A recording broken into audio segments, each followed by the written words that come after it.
வணக்கம். Welcome to கதை திரட்டு. இந்த வீடியோல நம்ம என்ன கதை கேட்க போறோம்னா, வண்ண வண்ண பூக்கள் கதையின் 8வது பகுதி. நம்ம சேனலை இது வரைக்கும் சப்ஸ்கிரைப் பண்ணாதவங்க சப்ஸ்கிரைப் பண்ணுங்க. பக்கத்தில் இருக்கிற பெல் ஐகானை கிளிக் பண்ணி ஆல்ங்கிற ஆப்ஷனை ப்ரெஸ் பண்ணுங்க. ஸோ தட் நான் போடுற கதைகளை உடனுக்குடனே நீங்க கேட்கலாம். வாங்க கதைக்குள்ள போகலாம். உணவு கூட சாப்பிடாமல் அலுவலகம் கிளம்பி கொண்டிருந்த கணவரை தவிப்பாய் பார்த்தார் அகல்யா. என்னங்க இது, வீட்டுல விருந்து தயாராகிட்டு இருக்கு, நீங்க பாட்டுக்கு கிளம்பி போனா என்ன அர்த்தம்? அதுவும் சொந்தக்காரங்க இருக்கும்போது.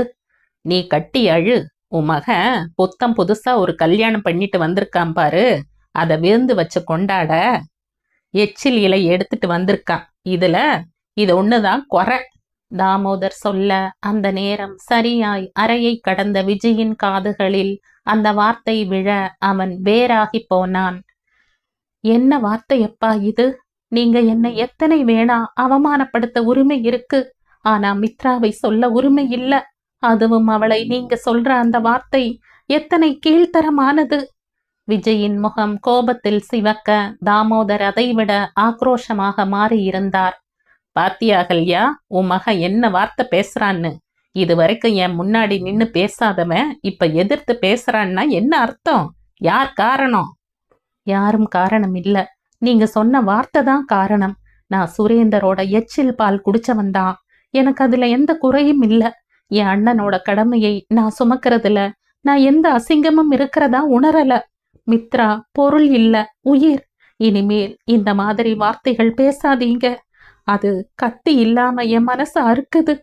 அவன் மேற்கொண்டு ஒரு வார்த்தையும் சொல்லாமல் நகர அகல்யா மகன் சொல்கின்ற பாதையை பார்த்து கொண்டே நின்றாள். தாமோதர் கோபம் விலகாத முகத்தோடு அங்கிருந்து கடந்து போனார். காரிடரில் காத்திருந்தான் விஜி. மித்ரா பரிசோதனைக்காக உள்ளே சென்றிருந்தாள். அவளை அழைத்து கொண்டு வருவதற்குள் போதும் போதும் என்றாகிவிட்டது. இதுதான் முதன்முறையாய் செய்யும் பரிசோதனை. 10 நிமிடம் மருத்துவமனை சுவற்றில் பதித்து வைத்திருந்த கண்களை விலக்கி கொண்டு உள்ளே அழைப்பு வர நகர்ந்து சென்றான். உடையை சரி செய்து கொண்டு மித்ரா வந்தமர்ந்தாள். வழக்கமான சில கேள்விகளோடு மருந்துகளை எழுதி தந்துவிட்டு மித்ராவை வெளியில் காத்திருக்க சொன்னார். விஜயை மட்டும் உள்ளே நிறுத்திய போது அவனுக்கு சின்ன படபடப்பு எட்டி பார்த்தது. மிஸ்டர் விஜயேந்திரன். ஓகே விஜய், அவங்களுக்கு ஏதோ மனோரீதியான அதிர்ச்சி தாக்கி இருக்கு. அது அவங்களோட பல்ஸ்ல தெரியுது. அந்த அதிர்ச்சி நாளைக்கு பேபியையும் பாதிக்கலாம். முடிஞ்ச அளவு அவங்க டென்ஷன் ஆகாம பார்த்துக்கங்க. நிஜமாகவே அந்த வார்த்தைகள் அவனுக்கு கவலையை தரத்தான் செய்தது. இரண்டாவது, அவங்க யூட்ரஸ் ரொம்ப ரொம்ப வீக்கா இருக்கு. அவங்க கடினமான வேலைகள் செய்யறதோ இல்ல husband and wife normal life lead பண்றதோ சரியில்லை, பார்த்துக்கங்க. வேகமாய் தலையாட்டினான். இந்த ஸ்டேட்மெண்ட்டுக்கு அழுவதா சிரிப்பதா என்று கூட அவனுக்கு தெரியவில்லை. நிச்சயம் ஒரு துளி சிந்தனை கூட இவர்கள் குறிப்பிட்ட கோணத்தில் அவனுக்கு இதுவரைக்கும் வந்ததில்லை. இனி வருமா என்ற உணர்த்தியும் இல்லை. வெளியில் வந்தான். இவனுக்காக காத்திருந்த மித்ரா நாற்காலியில் இருந்து எழுந்து வந்தாள். தனியா என்ன சொன்னாங்க? நான் சீக்கிரம் செத்து போயிடுவேன்னு சொன்னாங்களா என்றாள் எரிச்சலாக. ரொம்ப தமிழ் படம் பார்க்காதேன்னு இதுக்குத்தான் சொல்றேன். வேற என்ன சொன்னாங்க? என்னவோ உனக்கு என்ன? என் குழந்தை பத்தி உன்கிட்ட ஏன் பேசணும்? அவள் குரல் வெறுப்பின் உச்சத்தில் ஒலித்தது. எதுக்கோ பேசினாங்க. நான் அந்த குழந்தைக்கு அப்பா. இப்படி சொல்ல அசிங்கமா இல்லையா விஜி? இது என்னை கேவலப்படுத்தாதா? அவள் குரல் உடைய அழ ஆயத்தமானாள். நீதான் உன்னை அசிங்கப்படுத்திக்கிற, நான் இல்ல. அப்பாங்கிறது புணர்வினால வர்ற பதவி மட்டும் இல்ல, உணர்வினால வர்ற பந்தம். எனக்கு அது குழந்தைதான், அதுல எந்த மாற்று கருத்தும் இல்ல. ஆனா என்கிட்ட பழையபடி நீ பேசின பாரு, அது போதும். நமக்குள்ள உறவு வரலைன்னு நான் எந்த நிமிஷமும் கவலைப்படல. ஆனா நமக்குள்ள இருந்த ஒரு நல்ல நட்பு உடைஞ்சு போயிடுமோன்னு தான் நான் கவலைப்பட்டுட்டே இருந்த. இப்போ லேசா நிம்மதியா இருக்கு. நான் உன்கிட்ட பேசல, உன்னை நான் மனுஷனா கூட மதிக்கல. காட்டு மிராண்டி நீ. உன்னுடைய நட்பிற்கும் நீ உண்மையா இல்ல. உன்னை மனசார காதலிச்ச பெண்ணுக்கும் நீ உண்மையா இல்ல. கோபத்தில் லேசாக மூச்சடைக்க விஜய் பதறிப்போனான். மித்ரா, என்னது இது? என்னை திட்டலாம், நான் உன் பக்கத்துல தான் இருக்க போறேன் காலம் பூரா. என்னை என்ன வேணா பேசு, இப்ப டென்ஷன் ஆகாத. கொஞ்சம் இரு, கார் எடுத்துட்டு ஓடி வந்துடுறேன். அவன் வேகமாய் நகர அவன் செல்வதையே பார்த்து கொண்டு நின்றாள். சந்திரன் அமைதியாக ஜன்னல் வழியாக தெரிந்த உலகத்தை வெறித்து கொண்டிருந்தார். மனம் புயலுக்கு பின்னால் அமைதி என்ற நிலையில் இருந்தது. அவர் அடித்தது சிக்ஸர் என்று இவர் புலங்காகிதப்பட்டு கொண்டிருந்த வேளையில் அடித்த அடியில் பால் எங்கோ கண்ணுக்கு எட்டாமல் போனது போல் ஆகி இருந்தது நிலைமை. சுரேந்தரை ஒதுக்கி அழகாய் காய் நகர்த்த அவர் செய்த காரியங்கள் ஒரு பக்கம் விபரீதமாய் முடிந்தாலும் விஜயோடு அந்த சாம்ராஜ்யம் முழுக்க தன் மகளுக்கு வந்து சேரும் என்று காத்திருந்த வேளையில் அத்தனையும் கையை விட்டு ஒரே அடியாய் போய்விட்டது. சங்கவியை சமாதானப்படுத்தவே இயலவில்லை. அவள் அறைக்குள் முடங்கிக் கொள்வதை பார்த்து அவர் மனம் படுகின்ற வேதனை சொல்லி மாளாது. அந்த நிமிஷம் கூட தான் செய்த அடாத காரியத்தால் மித்ராவை பார்த்து அவள் குடும்பமே கலங்கி நின்றிருக்கும் என்று அவரால் உணரத்தான் முடியவில்லை. பேரும் புகழும் பணமும் பரிவட்டங்களும் என்ற முட்டாள் சிந்தனையால் உலகத்தில் கால் கோலிய எத்தனை எத்தனை சாம்ராஜ்யங்கள் மண்ணை கவ்வி இருக்கின்றன. அப்போதும் கூட எத்தனையோ முட்டாள் மனங்கள் அந்தஸ்து மற்றும் பண மோகத்தில் உலகத்தை ஆட்டி படைத்து கொண்டுதான் இருக்கின்றன. அனுபவிக்க பணம் மட்டுமல்ல உலகத்தின் தேவை, அதை உணர்ந்து வாழ வாழ்க்கையும் தேவை என்ற நிஜம் என்பதை மனிதன் உணர்வதற்குள் கிட்டத்தட்ட அவனுடைய வாழ்க்கையே முடிந்து போகிறது. சந்திரன் மனசுக்குள் மண்டி கிடந்த மோசமான அதிகார மற்றும் பண ஆசைதான் எல்லா வேதனைகளுக்கும் காரணமாக அமைந்தது என்பதை அவர் உணரத்தான் இல்லை. ஆனால் அவருடைய வேறுபட்ட இன்னொரு முகம் தெரியாமல் தாமோதரன் தன்னாலும் தன் மகனாலும் சந்திரன் பாதிக்கப்பட்டது போல் உணர்ந்து கொண்டு வேதனையில் தவித்தார். வெகு நீண்ட இடைவெளிக்கு பிறகு அலுவலகம் வந்த தாமோதரின் கண்கள் தன்னுடைய நண்பனை தேடியது. அவருடைய அறைக்குள் வந்தவர் அங்கே ஜன்னல் அருகே நின்று வெளியே விரக்கிக் கொண்டிருந்த நண்பனை இதயம் வலிக்க பார்த்தார். சந்திரா, இவர் குரல் கேட்டு திரும்பி பார்த்தவர் கண்களில் ஜீவனே இல்லை. எப்படி இருக்க தாமோதர்? ஏன் இருக்கேன்னு கேளு சந்திரா. என்னால உன் முகத்தை நேரா பார்க்க முடியாதுங்கிற வேதனையால தான் இத்தனை நாளும் அமைதியா ஒதுங்கி இருந்த. ஆனா இதுவும் இன்னும் எத்தனை நாளைக்கு இருக்க முடியும்? என்ன மன்னிச்சுடுடா. இந்த பாவி இந்த மாதிரி வேலையை செய்வான்னு நான் துளி கூட எதிர்பார்க்கல. திடீர்னு அவனுக்கு ஏன் அப்படி தோணுச்சு? என்னால் அதை சிந்திக்கவே முடியல. அவர் சொன்ன போது சந்திரன் அதிர்ந்து போனார். ஒரு நாள் விஜய் அத்தனை விஷயங்களையும் சொல்லித் தொலைத்திருந்தால் என்ன செய்வது என்ற அவருடைய பயம் விலக கொஞ்சம் தைரியமாய் நிமிர்ந்து பார்த்தார். கடை இதழில் கசப்பான புன்னகை வளைந்தது. எல்லாம் தலையெழுத்து தாமோதர், வேற என்ன சொல்ல? விஜய் மித்ராவை பத்தி மட்டுமே மனசுல வச்சு இந்த முடிவு எடுத்திருக்கான். சங்கவி பத்தி, அவளுடைய மனநிலையை பத்தி அவன் எதுவுமே யோசிக்கல. இப்ப அவ வேற இருந்த கொடி மாதிரி கிடக்கிறா. என்னால் அவளுடைய கண்ணீருக்கு பதில் சொல்லவே முடியல. சந்திரனின் கடை விழியில் சின்ன கரிப்பு எட்டி பார்க்க கண்ணாடியை கழட்டி அதை ஒற்றை விரலால் ஊற்றிக்கொண்டார். தாமோதர் வேதனையாய் நிமிர்ந்து பார்த்தார். சந்திரா, ஆனா இந்த பந்தம் நிலைக்காது.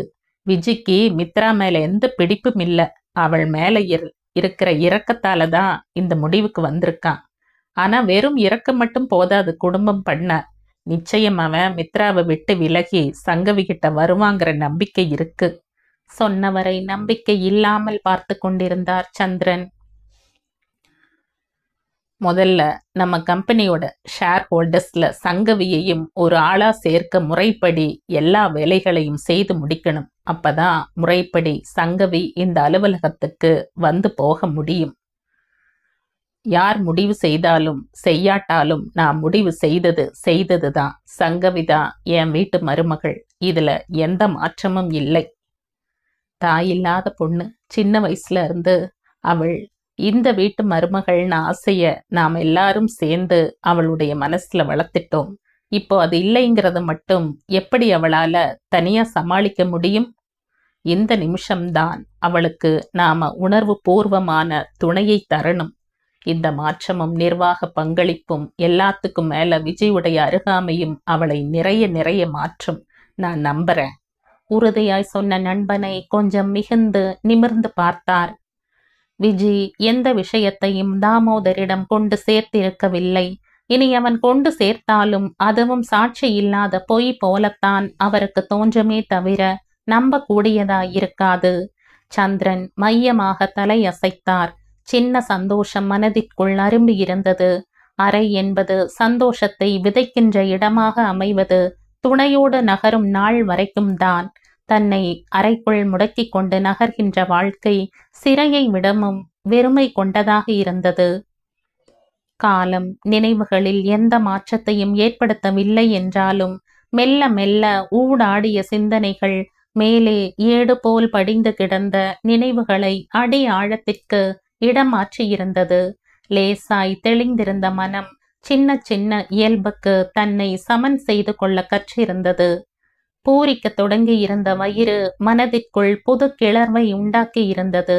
தனக்குள் வளரும் இன்னொரு உயிர் அவளுக்குள் வாழ்க்கை மீதான படிநிலைகளை மாற்றிக்கொள்ள வழிவகுத்து காத்திருந்தது. வாழவே வேண்டாம் என்று மனம் போட்டு உழன்ற காலத்தில் வாழ்க்கை வேண்டும் என்ற சின்ன சிந்தனையை அவளுடைய அடி வயிற்றின் அசைவு அவளுக்குள் விதைத்தது. இங்கு யாரும் அவளுக்கு எந்த தொல்லையும் தரவில்லை. நேரம் தவறாமல் உணவு அறைக்குள் வந்து சேர்ந்துவிடும். தன்னை தனிமைப்படுத்தி கொண்டு அமைதியாக அமர்ந்திருந்தாள். நாள் தவறாமல் அவள் உறங்கும் போது வந்து விஜி சில நிமிடங்கள் அவளை பார்த்து விட்டுத்தான் போவான். அயர்ந்து தூங்கிக் கொண்டிருக்கும் போது களைந்த ஆடைகளோ அவளது இளமை தடுமாற்றமோ அவன் கண்களை உறுத்தியது இல்லை. சில நேரம் அவனே அவற்றை சரி செய்து விடுவான். அதிலும் மிதமிஞ்சிய கண்ணியம் இருக்கும். நிஜத்தில் அவள் அறை கதவை அடைக்காமல் தான் படுக்க வேண்டி அகல்யா அறிவுறுத்தியிருந்தாள். சில நேரம் மயக்கம் வந்து தன் நிலை மயங்குகிறாள் என்பதை அறிந்துதான் இந்த ஏற்பாட்டை செய்திருந்தாள். ஒருவேளை இரவில் தன்னால் மயங்கி கிடக்கும் நிலை வந்தால் அது ஆபத்தில் முடியும் என்பதாலே அதை அறிவுறுத்தி இருந்தாள். அந்த சின்ன சலுகையாலேயே தான் அவளுடைய முகத்தை நாளைக்கு ஒரு முறையாவது பார்க்கின்ற மன நிறைவு அவனுக்கு கிடைத்திருந்தது. சில நேரம் ஒரு நாற்காலியை நகர்த்தி போட்டு ஏதாவது புத்தகம் வாசித்து கொண்டு அமர்ந்து கொண்டிருப்பான். மனதிற்குள் சின்ன ஏமாற்றம் மிகும். மித்ரா அவன் மீது வைத்திருந்த நம்பிக்கையையும் நட்பையும் இழந்து விட்டோம் என்ற நெருடல் அவனுக்குள் அடிக்கடி தோன்றி வலிக்க வைக்கும். மனசு படபடத்து கொண்டிருந்தது கீர்த்திக்கு. ஒரு நீண்ட இடைவெளிக்கு பிறகு பிரபாகரை பார்க்க போகிறோம் என்ற மகிழ்வு மனதை சந்தோஷத்தில் ஆழ்த்தி கொண்டிருந்தது. சட்டென்று மாறிய வானிலை போல் அவளுடைய வாழ்க்கையின் காட்சிகள் மெல்ல மெல்ல தன்னை புதுப்பித்து கொண்டது போல் அவளுக்கு தோன்றியது. பிரபாகர் பற்றி அவளும் நன்றாக அறிவாள்தான். அதற்காக அவன் இல்லாத வாழ்க்கையை அவளால் யோசிக்க கூட இயலாது. காதல் எண்ணத்தை மட்டுமல்ல, மனதிற்குள் ஆழமாய் புதைந்து கிடக்கும் பல உண்மைகளையும் குருடாக்கித்தான் விடுகிறது. அடுத்தடுத்து வாழ்க்கையில் நிகழ்ந்து போன சரவெடி தாக்குதல்களில் அவள் நிலை குலைந்து போய்தான் நின்றாள். அந்த நாளில் தன் கைகளை பற்றி கொண்டு பிரபாகர் ஆதரவாகவும் அனுசரணையாகவும் துணை நிற்பான் என்ற அவளுடைய எண்ணம் பொய்த்து போன போதே அவளுடைய காதலில் ஸ்திரத்தன்மை குலைந்துதான் போனது. ரூஃப் கார்டனில் கொட்டி கிளறிய காற்று கண்களை மூடி லயிக்க வைத்தது. மெல்லிய வெளிச்சம் அங்கே விரவி கிடந்தது. இருளை கடந்த சின்ன வெளிச்சம் அழகாய் நட்சத்திர பூக்களை இன்னும் அழகாய் காட்டிக் கொண்டிருந்தது.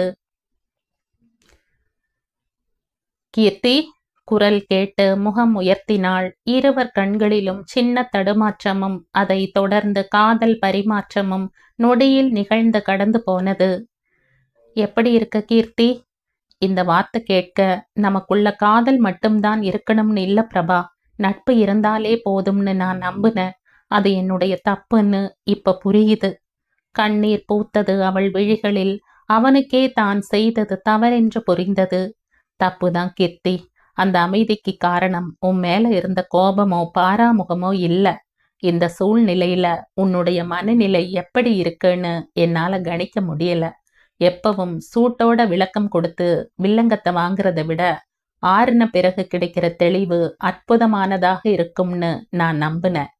அவனுடைய விளக்கத்தில் அத்தனை திருப்தி ஏற்படாவிட்டாலும் அவன் மீது இருந்த கட்டுக்கடங்காத காதலால் அமைதியாக இருந்தாள். போதும் கண்ணம்மா, பெரிய மௌனம் கொண்டாடியாச்சு. இன்னும் அமைதியா இருக்கவா இங்கு சேர்ந்திருக்கோம்? நெருங்கி அமர்ந்து அவளுடைய கைகளை பற்றி கொண்டான். கரைந்து போனாள். கண்களின் கண்ணீர் பெருக்கு இன்னும் வீரியமானது. சரி சொல்லு, மாமா இப்ப என்ன மூட்ல இருக்காங்க? நான் அப்பாவை கல்யாணம் பத்தி பேச அனுப்பினா எப்படி ரியாக்ட் பண்ணுவாங்க? அப்பாக்கு எப்பவும் உங்க மேலேயோ மாமா மேலேயோ எந்த வருத்தமும் இல்ல பிரபா. அண்ணியால தான் இந்த பிரச்சனை வந்ததே. இப்ப மறுபடியும் அவங்க வேறொரு ரூபத்துல வீட்டுக்குள்ள வந்தது அப்பாக்கு சுத்தமா பிடிக்கல. கீர்த்தி வருத்தமாய் சொன்னாள். பிரபா தாடையை சொரிந்து கொண்டே அவளை நிமிர்ந்து பார்த்தான். எஸ், நானும் விஜய் இப்படி ஒரு பைத்தியக்காரத்தனத்தை இத்தனை எமோஷனலா செஞ்சுட்டு வந்து நிப்பான்னு எதிர்பார்க்கல. ஏன் கீர்த்தி, மித்ராவுக்காக இத்தனை யோசிக்கிறானே, அவங்களுக்குள்ள இதுக்கு முன்னாடியே எதுவும் பழக்கம் இருந்திருக்குமோ? அவனுடைய கேள்வியை வீசி அவளை ஆழம் பார்க்க அவன் பிடியில் இருந்த கைகளை விலுக்கென உருவிக்கொண்டாள். சி, என்ன வார்த்தை இது பிரபா? அவங்களுக்குள்ள இருந்த நட்பு எங்க 2 குடும்பத்துக்கும் தெரியுமே. விஜய்க்கு மித்ரா எப்பவும் ஸ்பெஷல் தான். அதுல அவங்களுடைய நேர்மையான அன்பு தெரியும். அதுவும் அண்ணி கர்ப்பமா இருக்கிற இந்த நாள்ல விஜய் எடுத்திருக்கிற இந்த முடிவு ரொம்ப எமோஷனல் ஆனது. சில நேரம் எனக்கு விஜய நினைச்சா ரொம்ப பெருமையா இருக்குது. கீர்த்தி, நம்முடைய கல்யாணத்துக்கு இப்ப தடங்களா இருக்க போறது அவங்க கல்யாணம் தான்னு உனக்கு புரியுதா? அப்படி எதுவும் நடக்காது பிரபா. விஜய் எப்பவும் என் விருப்பத்துக்கு குறுக்க நிக்க மாட்டான். தவிர இப்போ விஜய் என்ன பேசினாலும் கேட்கிற மனநிலையில அப்பா இல்ல. சங்கவிக்கு ஏற்பட்ட இந்த நிலை அவருக்கு தனிப்பட்ட முறையில விஜய் மேல வெறுப்ப உண்டாக்கி இருக்கு. அவளுடைய வார்த்தைகளை கூர்ந்து கேட்டு கொண்டிருந்தான். மனம் எதையோ யோசித்தபடி இருந்தது. ஆனால் இவர்கள் நினைப்பது போல் விஜய் ஒன்றும் எல்லாவற்றையும் பார்த்து அமைதியாக இருந்துவிட மாட்டான். அவனுடைய கூர்மையான குணம் அத்தனை சீக்கிரமாய் தோல்விகளை ஒப்புக்கொண்டு விலகி நழுவும் வகையை சார்ந்தது அல்ல. வெளிக்காற்று உடம்பு தடவிய போது சின்ன சிலிர்ப்பாயிருந்தது மித்ராவுக்கு. கண்களை மூடி அதை லயித்து கொண்டாள். இப்போதெல்லாம் மருத்துவமனைக்கு வருகின்ற சமயத்தை தவிர வேறெப்போதும் வெளியில் வருகின்ற சந்தர்ப்பங்கள் அவளுக்கு கிடைப்பதும் இல்லை, அவள் ஏற்படுத்தி கொள்வதும் இல்லை. 5ஆம் மாசத்து கனம் வயிற்றில் பூவாய் நிறைந்திருந்தது. இன்னும் கூட அவ்வப்போது மயக்கமும் வாந்தியும் வரத்தான் செய்தது. அதனாலேயே நிறைய துவண்டு போயிருந்தாள். விஜய் அந்த சமயங்களில் அவளை நெருங்கவும் இயலாமல் விலகவும் இயலாமல் தவித்து கொண்டு விலகி நின்றான். அவனை பார்த்தாலே எரிந்து எரிந்து விழும் அவளை நேரில் சந்திக்கின்ற தருணங்களை முற்றாய் குறைத்து கொண்டிருந்தான். அவள் அறியாமல் உறங்கும் போது வந்து பார்த்து விலகி போவதை தவிர அவனுக்கு வேறு மாற்று வழி தெரியவில்லை. வழக்கமான நடைமுறை நிகழ்வுகள் முற்றாய் முடியும் வரைக்கும் விஜய் காரிடரில் காத்திருந்தான்.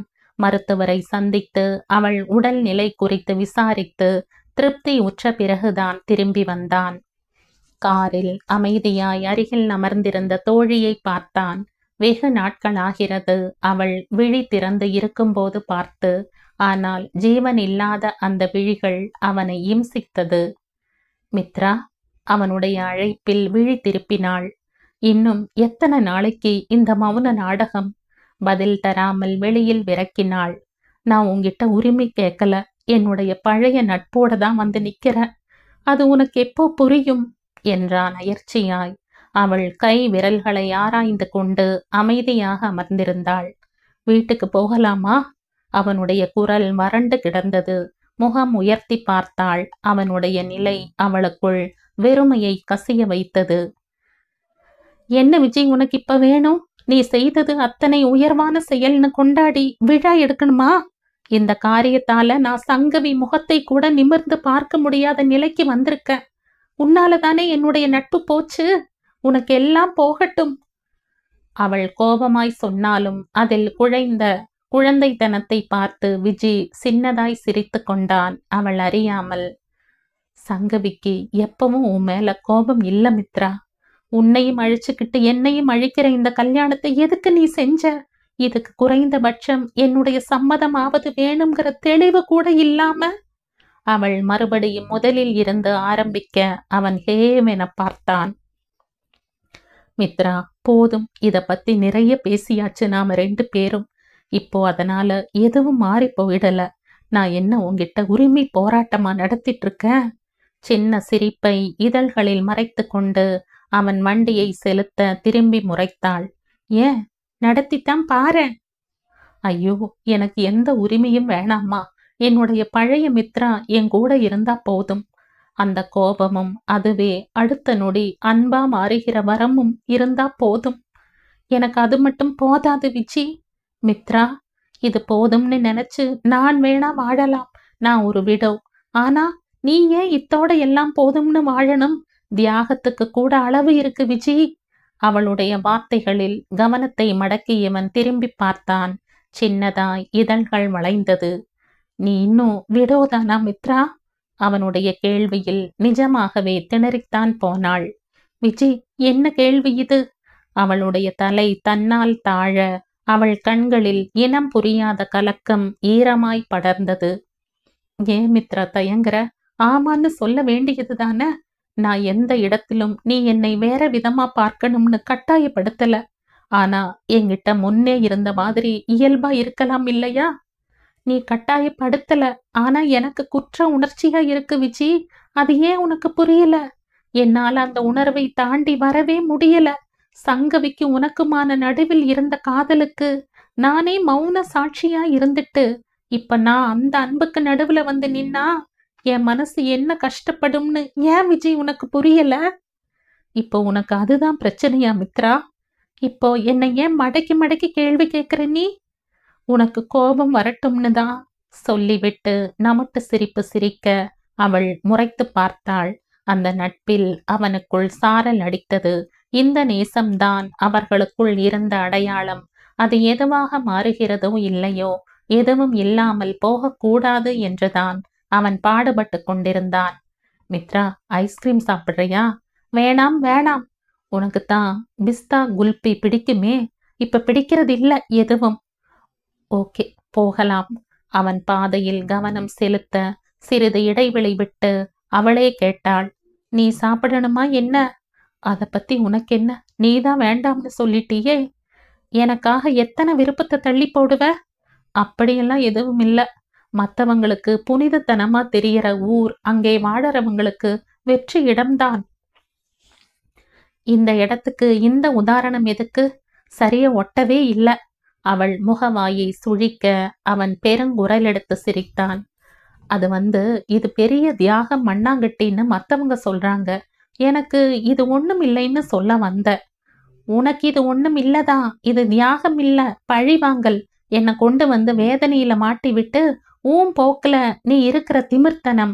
அவளுடைய கோபம் அவனுக்கு இலகுவாக இருந்தது. சுரேந்திரன் இழப்பில் இருந்து அவள் மெல்ல மெல்ல தன்னை விடுவித்துக் கொண்டிருக்கிறாள் என்று உணர முடிந்தது. அது நிஜமாகவே அழகான மாற்றமாகத்தான் அவனுக்கு தோன்றியது. இழப்பு வலிதான், ஆனால் இழப்பில்லாத வாழ்க்கையும் இல்லை. துளி கூட எதிர்பார்க்கவில்லை விஜி அங்கே சங்கவி வந்து நிற்பாள் என்று. அப்பா அவளை நிர்வாகத்தில் இணைத்திருப்பதாக அனுப்பிய சுற்றறிக்கையை கொஞ்சம் கவலையாக பார்த்து கொண்டிருந்தான். கடிதத்துடன் அப்பாவின் அறைக்கு சென்றான். இவனை நிமிர்ந்து பார்த்தவர் முகம் சுருங்கி கவனத்தை ஃபைலில் புதைத்தார். அப்பா, இது எதுக்கு தேவையில்லாத போஸ்டிங்? சங்கவியை இப்போ நிர்வாகத்துல சேர்க்க வேண்டிய காரணம் என்ன? அவன் தவிப்பாய் கேட்க அவர் ஃபைலை மூடிவிட்டு இவனை ஏளனமாக பார்த்தார். எல்லாம் சந்தர்ப்பமும் சூழ்நிலையும் தான். அப்படி என்ன சந்தர்ப்பமும் சூழ்நிலையும் வந்ததுன்னு எனக்கு தெரியாது. ஆனா அவளுக்கு இதெல்லாம் எந்த முன் அனுபவமும் இல்லப்பா. எல்லாம் கத்துக்குவா. உன்ன மாதிரி நானும் சங்கவியையும் சந்திரனையும் ஏனோதானோன்னு விட்டுட்டு விலக முடியாது. ஏன், நீ கூட எதுவும் தெரியாத வெற்று காகிதமாத்தான் இங்க வந்த. இப்ப கத்துக்கலையா? அப்புறம் என்ன? அவருடைய குரலில் கோபம் வழிந்தது. அப்பா, சில விஷயங்களை நான் வெளிப்படையா பேச முடியாம தவிக்கிறேன். அந்த விஷயத்தை நிரூபிக்க என்கிட்ட சாட்சிகள் வேணா இல்லாம இருக்கலாம். ஆனா அது அத்தனையும் நிஜம். நம்முடைய சுரேந்தர் மரணத்துக்கு காரணம் அந்த சந்திரன் தான். ஆனா அன்னைக்கு ஸ்பாட்ல நடந்த விபத்தை இன்வெஸ்டிகேட் பண்ண போலீஸ் அதை கயிறு அறுந்ததால் ஏற்பட்ட விபத்துன்னு எழுதிட்டு போயிட்டாங்க. அன்னைக்கு நாமளும் அதை நிஜம்னு நம்பினோம். ஆனா ஒரு சூழ்நிலையில இது சுரேந்தரை எனக்கு போட்டி இல்லாம ஒதுக்கி வைக்க செய்யப்பட்ட விபத்துன்னும், இந்த விபத்தோட நோக்கம் மரணத்தை ஏற்படுத்துறது இல்லைனாலும் சுரேந்தரை செயல் இழக்க செய்யப்பட்ட முயற்சியில் துரதிர்ஷ்டவசமா சுரேந்தர் இறந்து போயிட்டதாகவும் எனக்கு தெரிஞ்ச போதுதான் நான் அந்த முடிவையே எடுத்தேன். இத்தனை நாளாய் தன்னுடைய அடி மனசை அரித்த விஷயத்தை அவன் சொல்லி முடிக்க தாமோதர் அவனையே பார்த்து கொண்டு நின்றார். இதை யார் உங்கிட்ட சொன்னா? அதை சொன்னவன் இப்ப உயிரோட இல்ல. அந்த விபத்துக்கே உறுதுணையா இருந்தவன் அவன்தான். அவன் சொன்னதும் இத பத்தி சங்கவி அப்பாவுக்கு கால் பண்ணி நான் சண்டை போட அவரும் தான் எல்லாம் எனக்காக செய்ததா ஒத்துக்கிட்டார். அந்த கோபத்துல போய்தான் நான் மித்ராவை கல்யாணம் பண்ணிட்டு வந்தேன். இது நிஜமே. ஆனாலும் இந்த நிஜத்தை விஜி மித்ராவை மனம் முடிப்பதற்கு முன்பாக கொண்டு சேர்த்திருந்தாலாவது அதுல ஒரு துளியாவது கரை சேர்ந்திருக்கும். ஆனா இப்போது முழுக்க அவன் மீது களங்கம் வந்து சேர்ந்த பிறகு அவன் என்ன பேசினாலும் அது அவனை நிரூபிக்க கூறப்பட்ட பொய்யாக தோன்றுமே தவிர அதில் இருக்கும் நியாயத்தை பிரித்தறியும் அன்னப்பறவை மனசு அங்கே யாருக்கு இருக்க போகிறது?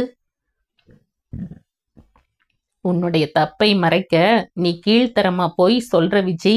மித்ரா மேல உனக்கு இருந்த அப்பா. விஜயின் தடுப்பு குரலில் இருந்த வலியும் வேதனையும் அவரை மேற்கொண்டு பேச விடாமல் செய்ய அவர் அமைதியாக தூரத்தை வெறித்தார். அவன் கண்கள் வெறுமையை சிதறவிட்டது. நான் யாருன்னு சொல்லி என் தகப்பனுக்கு புரிய வைக்க வேண்டிய நிலை வந்தாலே எனக்கு எல்லாம் முடிஞ்சு போச்சுன்னு அர்த்தம். எந்த நிலையிலையும் மித்ராவையும் சுரேந்தர் குழந்தையையும் என்னால கைவிடவே முடியாது. கடைசியா அந்த அபாய சூழ்நிலையிலேயும் சுரேந்தர் அலறியது அவ பேர சொல்லித்தான். அவனுக்கு தன்னுடைய மரணத்தை விட மித்ராவின் வாழ்க்கைதான் பெருசா தெரிஞ்சது. அவனுடைய உயிர் பிரியற வரை பக்கத்துல இருந்தவன்னா எனக்கு தெரியும் அந்த பயங்கரம். நீங்க தப்பா பேசினாலும் நாளைக்கு அந்த குழந்தை பிறக்கும்போது தெரியும். கொஞ்சம் கடினமான முடிவாவே இருந்தாலும் நான் எடுத்ததுதான் சரியான முடிவுன்னு. இது உங்களுடைய ஆபீஸ். இங்க யார கொண்டு வர்றதுங்கிறது நிச்சயம் உங்க முடிவுதான். நான் தலையிட மாட்டேன் சொல்லிவிட்டு வெளியே செல்லும் மகனை பார்த்து கொண்டே நின்றார். முதன் முறையாக நெஞ்சுக்குள் ஒரு அழுத்தம் விழுந்து இடறுவது தெரிந்தது. ஆனாலும் தன்னுடைய நண்பனை சந்தேகிக்க அவருடைய அறிவு துளி கூட அறிவுறுத்தவில்லை. இலையுதிர்காலம், வெகு சில மாதம், இளவேநீர் தென்றல் எதிர்பார்க்கலாம். மெல்ல காதில் ஒலித்த பாடலை மனதிற்குள் அசை போட்டபடி கீழே இறங்கி வந்தாள் மித்ரா. 7ஆம் மாசத்தில் வயிறு கனத்திருந்தது. தாய்மை அவளுடைய அழகை வெகுவாய் உயர்த்தி இருந்தது. ஆப்பிள் கன்னமும் தேன் நிறைந்த அதரமுமாய் அவள் நின்ற அழகு கண்களை சொக்க வைத்தது. வாழ்க்கை மீது கொஞ்சம் சுவாரஸ்யம் கூடியிருந்தது. தன்னை விட்டு போன உயிர் மீது இருந்த அன்போ காதலோ குறையவில்லை என்றாலும் தனக்குள் ஊடாடிய உயிர் மீது பெரும் காதலும் தாய்மையும் பொங்கி வழிந்தது. இவள் உணர்வுகள் அசையாமல் மரத்து போகின்ற வேளைகள் எல்லாம் உள்ளே நிகழும் ஊசலாட்டம் இவளை உயிர்ப்பிக்க வைத்து கொண்டிருந்தது. அறைக்குள்ளே முடங்கி கிடக்க கூடாது. வாக்கிங் போகணும், சின்ன சின்ன வேலைகள் செய்யணும். டாக்டர் அறிவுரை சொல்லி அனுப்பி வைத்திருந்தார். மெல்ல தோட்டத்தை சுற்றி மாலை வேளைகளில் நடப்பதை வழக்கமாக்கி கொண்டிருந்தாள். அறைக்கே உணவு வருவதை தவிர்த்து தானே கீழே வந்து உணவு உண்ண பழகி கொண்டிருந்தாள். முதலில் தாமோதர் முகம் சுளித்தாலும் அவளுடைய தாய்மை கனமும் அவள் சுமப்பது தன் இனம் என்ற நிறைவும் இனி அவர் முகம் கோணுவதாலோ தன்னுடைய எதிர்ப்பை பதிவு செய்வதாலோ எதுவும் ஆகப் போவதில்லை என்ற நிதர்சனத்தாலுமே அவர் அமைதியாக இருந்து விட்டார். அவ்வப்போது மித்ராவின் அப்பா அம்மாவும் தாத்தா பாட்டியும் வந்து பார்த்துவிட்டு போனார்கள். எல்லாவற்றுக்கும் மேலாய் விஜி ஒரு தாயை போல அவளுடைய ஒவ்வொரு அசைவிற்கும் பொருள் தேடி உயிர் கரைத்தான். அந்த அன்பு பல நேரங்களில் அவளை நெகிழ வைத்தது. ஆனாலும் இதற்கு முழு சொந்தக்காரி தான் அல்ல என்ற நிஜம் உணர்ந்தபோது கண்கள் பனிக்க அமைதியாகவே அமர்ந்திருப்பாள். அலுவலகமோ வேறு முகம் காட்டிக் கொண்டிருந்தது. புதிய பொறுப்புகளில் வேண்டுமென்றே வந்து அமர்ந்து கொண்ட சங்கவி அவனுக்கு ஆட்டம் காட்டிக் கொண்டிருந்தாள். அவளும் அவள் அப்பாவும் இழுத்த இழுப்பிற்கு வந்து கொண்டிருந்த தாமோதரை வைத்தே அலுவலகத்தில் எத்தனையோ இடங்களில் அவனை மெய் வாய் மூட வைத்து கொண்டிருந்தாள். அந்த சமயங்களில் அவள் முகத்தில் படர்ந்த குரூர திருப்தியை பார்க்கும்போது, இத்தனை மோசமான வேறு குணமுள்ள பெண்ணையா காதலித்தோம் என்று அவனுக்கே எரிச்சலாக இருந்தது. தன்னுடைய கேபினில் கண் மூடி அமர்ந்திருந்தான். அனுமதி கூட கேட்காமல் உள்ளே வந்தாள் சங்கவி. கண் திறந்து பார்த்தவன் அவளிடம் கேள்வி கேட்பது அர்த்தமே இல்லாதது என்று அமைதியாக அமர்ந்திருந்தான். என்ன விஜய், நான் வந்திருக்கேன். அதான் தெரியுதே, அப்புறம் விளக்கம் எதுக்கு? நீ எதுக்கு வந்தையோ அதை கேளு. அங்கிள் இங்க எனக்கு மெட்டீரியல் பர்ச்சேஸ்ல இருக்கிற சில சந்தேகங்களை உன்னை கேட்டு நிவர்த்தி செய்ய சொன்னாங்க. அவள் மேஜை மீது ஏறி ஜம்பமாய் அமர்ந்து கொண்டு கால் ஆட்ட பொறுமையாய் அவளை பார்த்தான். இன்டர்காமை எடுத்து எண்களை ஒற்ற அடுத்த 20 வினாடி முடிவில் கதவு தொக்கப்பட்டது. சங்கவி கீழே இறங்கிக் கொண்டு தள்ளி நின்றாள். மனோகர் உள்ளே வந்தார். Assistant manager.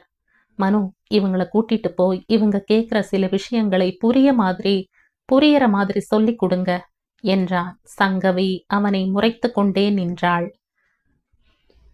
நான் ஒன்னும் கத்துட்டு கரை கண்டவன் கிடையாது. சுரேந்தர் மாதிரி பொறுப்பும் ஆளுமையும் நிறைஞ்சவனும் கிடையாது. இந்த அலுவலகத்தை பத்தின எந்த தகவலையும் தூக்கத்துல கேட்டா கூட விரல் நுனியில வச்சு வாரி வழங்க எனக்கே எல்லா தகவலையும் கத்து தந்தவர் மனோகர் தான். நீ அவர்கிட்ட எல்லா விவரங்களையும் கத்துக்கலாம். அவன் சொல்லிவிட்டு புன்முறுவல் பூக்க அவள் எரிச்சலாய் அவனை பார்த்து கொண்டே நின்றாள். மனோகர், நீங்க போய் உங்க கேபின்ல வெயிட் பண்ணுங்க, இவங்க வருவாங்க. மனோகரை அனுப்பிவிட்டு சங்கவியை குறும்பாய் பார்த்தான். அவளுடைய கண்களில் கண்ணீர் எட்டி பார்த்தது. இன்னும் எவ்வளவுதான் என்னை அசிங்கப்படுத்துவ விஜி? என் காதல உன் காலுக்கு கீழே போட்ட மாதிரி என்னுடைய ஒவ்வொரு உணர்வையும் நீ சாகடிச்சிட்டு இருக்க. அவள் சட்டென்று உடைந்து அழ தவித்து போனான். இருக்கையில் இருந்து எழுந்து வந்து அவளுடைய தலையை மெல்ல தடவித்தர அவள் உடைந்து போய் அவனுடைய மார்பில் முகம் புதைக்க அவன் தவித்து போனான். இது போன்ற காட்சிகளில் தவித்து தகித்து அவளை தன்னோடு சேர்த்து வித்தை செய்யும் விஜி இப்போது இல்லை. அவனுடைய கைகள் அவளுடைய தோளுக்கு உயரவே தர்ம சங்கடப்பட்டு கொண்டு தொங்கிக் கொண்டிருந்தது. ஏன் விஜி, என்ன மொத்தமா மறந்துட்டியா? உன்னை அத்தனை மாத்திட்டாளா மித்ரா? கேவி கேவி அழுதாள். சங்கவி, உன்னையும் என்னையும் விட மித்ராவை சரியா உணர்ந்தவங்க யாரு? அப்படி இருந்தும் நீ இப்படி பேசலாமா என்றான் அடிபட்ட குரலில். ஆனா நான் இப்படி கதறும் போதும் உன் கைகளும் வார்த்தைகளும் ஊமையா இருக்கே. என்னை தேற்ற வழி இல்லாம இதுக்கு பேர் என்ன? நீ யோசிக்கிற எதுவும் இல்ல. ஆனா இனி உன் உணர்ச்சிகளுக்கு நான் எந்த இடத்திலையும் பாதுகாவலனா வர முடியாது, வரவும் கூடாது. அதுதான் சரியானது. நீ உன்னை சரி பண்ணிக்க, உனக்கான வாழ்க்கையை நீ தேர்ந்தெடுத்துக்க என்றவனை விட்டு பிரிந்து நின்றாள். வெறுப்பாய் பார்த்தாள். நீ என்னடா செய்ய போற அப்போ? இது உண்மை கல்யாணம் இல்ல விஜி, பொம்மை கல்யாணம். குழந்தை பிறந்த பிறகு கண்டிப்பா மித்ரா பிரிஞ்சு போயிடுவா. நீ வேணா பாரு, உனக்காக நான் எவ்வளவு நாள் வேணா காத்திருப்பேன் விஜி. சங்கவி, அப்படி ஒரு நிலை வர நான் அனுமதிக்கவே மாட்டேன். இப்ப மித்ரா மேல அன்பும் நட்பும் மட்டும் இல்ல, எனக்கு அதிகாரமும் இருக்கு. என்னால் அவளை கட்டுப்படுத்த முடியும், எங்க குழந்தைக்காக. அவன் சொன்ன கடைசி வார்த்தையில் அவள் நொறுங்கி போய் வெளியேற அவன் எந்த உணர்ச்சியும் இல்லாமல் அமைதியாய் நின்று கொண்டிருந்தான். இந்த கதையின் தொடர்ச்சியை அடுத்த பதிவில் கேட்கலாம். நன்றி.